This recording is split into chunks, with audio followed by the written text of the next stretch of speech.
ఇక వివరాల్లోకి వెళ్తే ప్రతి ఒక్కరూ ఆధ్యాత్మిక తత్వాన్ని అలవర్చుకుని ఆనందంగా జీవించాలని కాకినాడ సిటీ ఎమ్మెల్యే వనమాడి కొండబాబు ఆకాంక్షించారు. కాకినాడ రామారావుపేటలో శ్రీరస్తు కన్వెన్షన్ హాల్లో ఇస్కాన్ కాకినాడ సెంటర్ ఆధ్వర్యంలో శ్రీకృష్ణాష్టమి వేడుకలు ఘనంగా నిర్వహించారు. ఇస్కాన్ కాకినాడ సెంటర్ హెడ్ అనంత శేషదాస్ అధ్యక్షతన జరిగిన ఈ కార్యక్రమంలో కాకినాడ సిటీ ఎమ్మెల్యే ముఖ్య అతిథిగా పాల్గొన్నారు.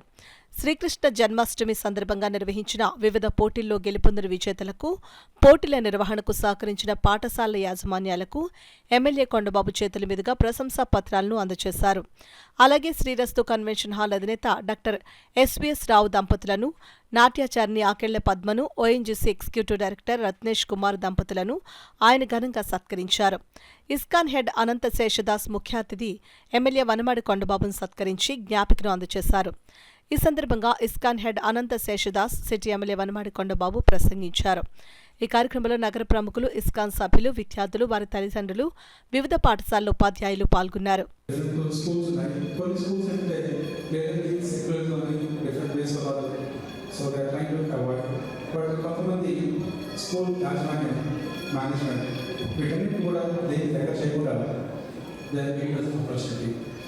So I really thank all the principals and also managers, those who are directly giving us this opportunity.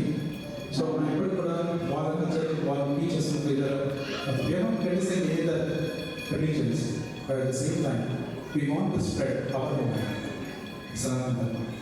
కాబట్టి మీ అందరూ కూడా కోఆపరేట్ చేస్తూ ఈ విధానం స్వీకరించండి.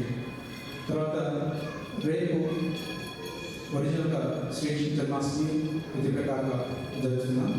తర్వాత నెక్స్ట్ డే శ్రైజ సంప్రదాయం ఫోన్ రాజు గారు వారి యొక్క ఆవిర్భావం చేస్తున్నాం. సో కాబట్టి ప్లీజ్ మనతో మాకు కాంటాక్ట్ అంటే పెద్ద ఎత్తున ఆదర్శిస్తున్నారు కృష్ణ యొక్క సమస్య యొక్క ఆలోచన ఏదైనా రోజు ఇటువంటి ఆర్గనైజేషన్స్ ఉన్నాయి కాబట్టి ఈ సమాజంలో ఈరోజు శాంతి, ఈరోజు ధర్మం అన్నీ నిలుస్తున్నాయి. మీలాంటి సంస్థనే కావాల్సిన బాధ్యత ప్రజలదే కాదు, ప్రభుత్వం ఇక్కడ ఉంది.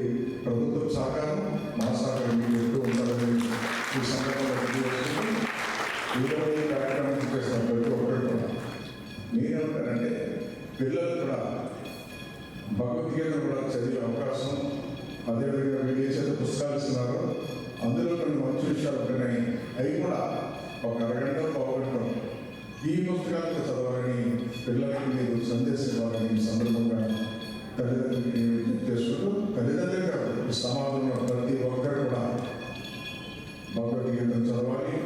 అదేవిధంగా ముస్లింలైతే ఖురాన్ చదవాలి, క్రైస్తవులైతే బైబిల్ చదువుకోవాలి. అవి చదివి సమాజంలో ఏ విధంగా రావాలన్నది నేర్చుకుంటే అందరూ బాగుంటారని నేను ఆశిస్తున్నాను.